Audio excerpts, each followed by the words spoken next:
मैले चाहिँ सोचेको पनि थिइनँ आजको गेममा चाहिँ यस्तो हुन्छ भनेर।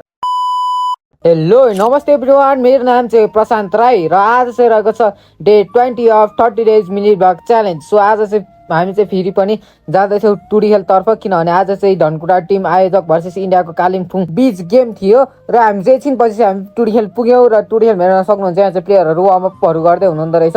अनि त्यसपछि टक मैले चाहिँ एक क्लिक लिइहालेँ है। अनि त्यसपछि चाहिँ गेम पनि स्टार्ट भयो। अनि स्टार्ट भइसकेपछि हामीले चाहिँ मस्त तरिकाले गेम हेर्न थाल्यौँ। हेर्न सक्नुहुन्छ तपाईँहरूले चाहिँ है कस्तो तरिकाले गेम खेलिराख्नु भएको छ। एकदमै दुवै टिमले एकदमै राम्रो प्रस्तुति देखाइदिनु भयो। यहाँबाट तपाईँहरूले थाहा पाउनुहुन्छ कि धनकुटामा फुटबल क्रेज कतिको रहेछ भनेर हेर्न सक्नुहुन्छ मान्छेहरू है। र खेलको अन्तिम समयमा चाहिँ प्लेयरहरू बिच चाहिँ केही झडप भयो, त्यस्तो झगडा त के भएन।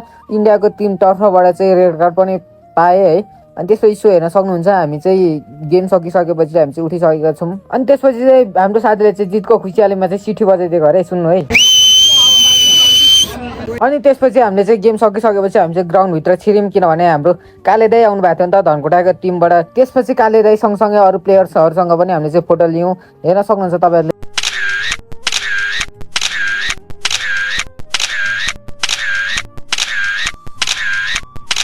त्यसपछिबाट चाहिँ हामी चाहिँ लाग्यो आफ्नो घरतर्फ। सो आजको लागि चाहिँ यति नै। हस्त टाटा बाई बाई गाइज।